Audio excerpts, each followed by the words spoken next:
That's very good advice. You know, I've met so many players since I stopped playing, and who told me that they always used to seek out the very best players and go and ask them to play practice rounds. I remember reading a story about Tony Jacklin and Bobby Cole going to Ben Hogan at the US Masters and asked him to play a practice round. And Ben Hogan kept on, just had a cigarette in his mouth, and he went like this, "Sorry son," he says, "I need to practice, my game's not ready yet." And he carried on practicing. And when they played the 18 holes, he came back there, he was still practicing on the tee.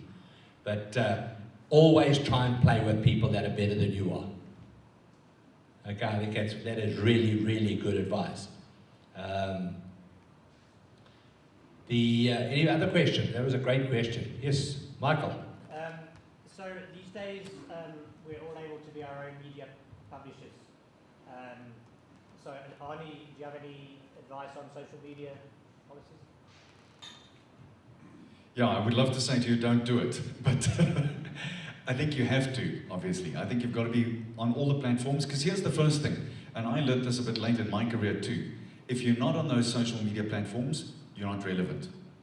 Relevance today is right next to what all the media gurus will tell you is engagement. So relevance and engagement is massively big on social media these days. You can't afford not to be on Twitter or on Facebook or whatever the case may be. Whatever it is, and there's some huge technological advances coming that we have no clue about. In the next year to 18 months, we'll be blown away by what is still coming. And you need to be on those too. You need to be available. But here's the thing. There's three things I would stay very far away from in general: sex, politics, and religion. Keep those to yourself. You've seen, it's ridiculous. We had a woman who came and lectured us on it 5 years ago. And she had just seen a story of a young lady who had got a job in the UK at the age of 20.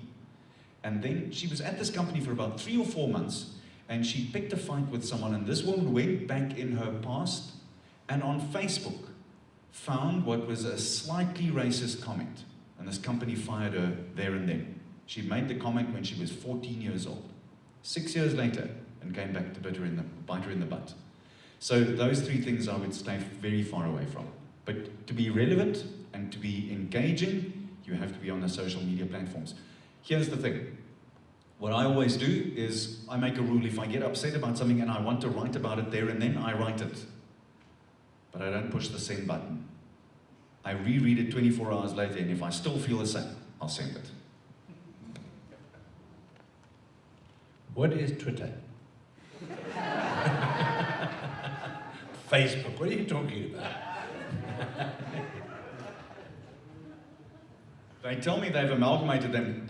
Facebook, Twitter, and YouTube have amalgamated. Just earlier today, it's now called Twitface. But we've seen so many people, and I mean, right now we're experiencing the President of the United States of America making a fool of himself almost on a daily basis on Twitter. So, you know, whether you like him or don't like him, I mean, I think one thing you have to agree, he says some very silly things on Twitter. And we've seen Steve Elkington, who plays an Australian player, terrific golfer from Australia, won the US PGA Championship, and he's made such a fool of himself on Twitter. And I guess he's had a couple of beers, write something silly out there, and guys, you know, sometimes you mustn't write what you think. Sometimes what you think, you should just keep it to yourself. Maybe tell it to your dog or something. But it doesn't need to go around the world, because a lot of people don't think the same way that you do. So you might get yourself into trouble. Any other questions? Yes, can I take a different gentleman at the back there?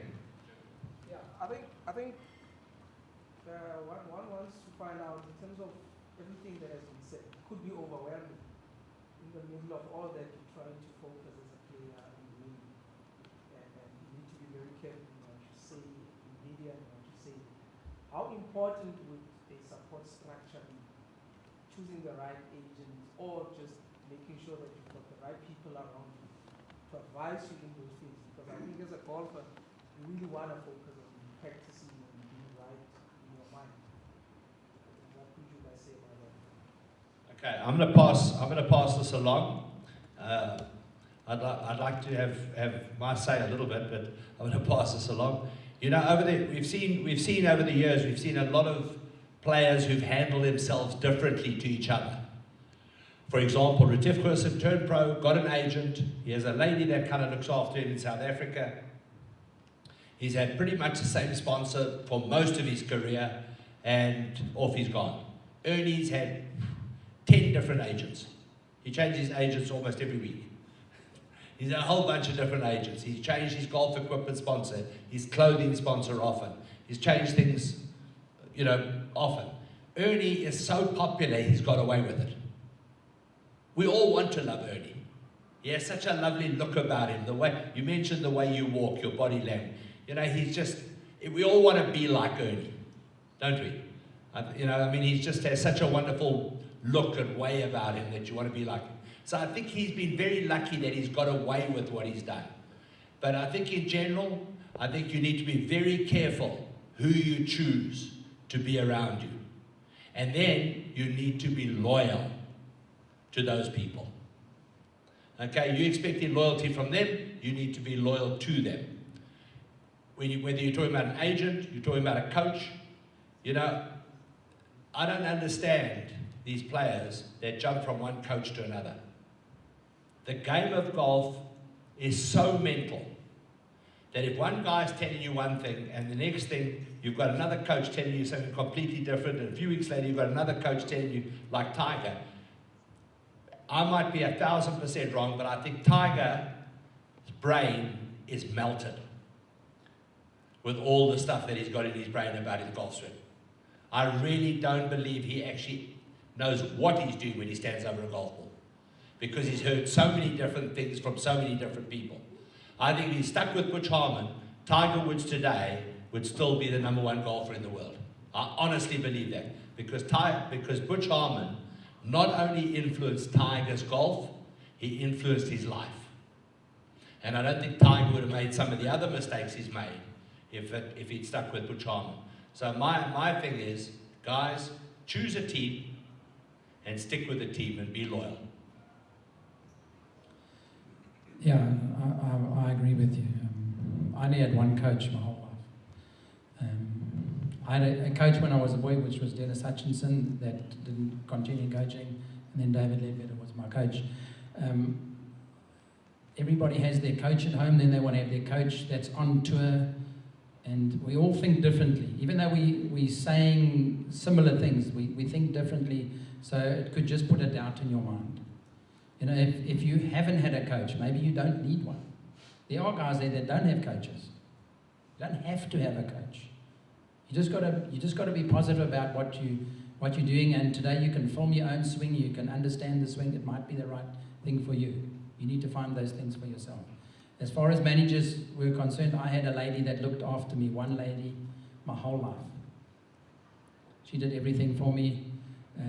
Her children are my godchildren. That's how close I got to my manager. I didn't change my manager because you blew that deal. Why didn't you get me that R1 million deal over there? I didn't do that. I tried to just say, oh, I didn't get that one, maybe we'll get something over there. So if you're really big enough, maybe you'll be with IMG or Chubby Chandler or one of those things if you're fortunate. But most of the time it's going to be somebody close to you that's going to be maybe 1 or 2 people and look after you nicely. Yes. What I want to add to that is once you make it in golf, you're going to have a manager in any case, and you're probably going to have a pretty good one. But I think it's imperative, it's very important that you start off with a manager that can actually help you do the little things. If I look back at what I did, I never believed in getting a management team because they took too much percentage of my money. But at the end of the day, and I always criticized some players like Brandon Grace and a couple others, why do you have a management team?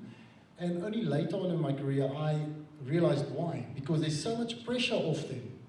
Getting a visa, going to sort out something, buying an air ticket.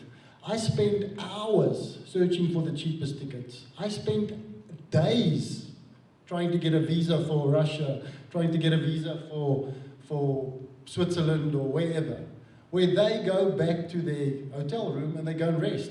I have to fit it in between the second and the third round.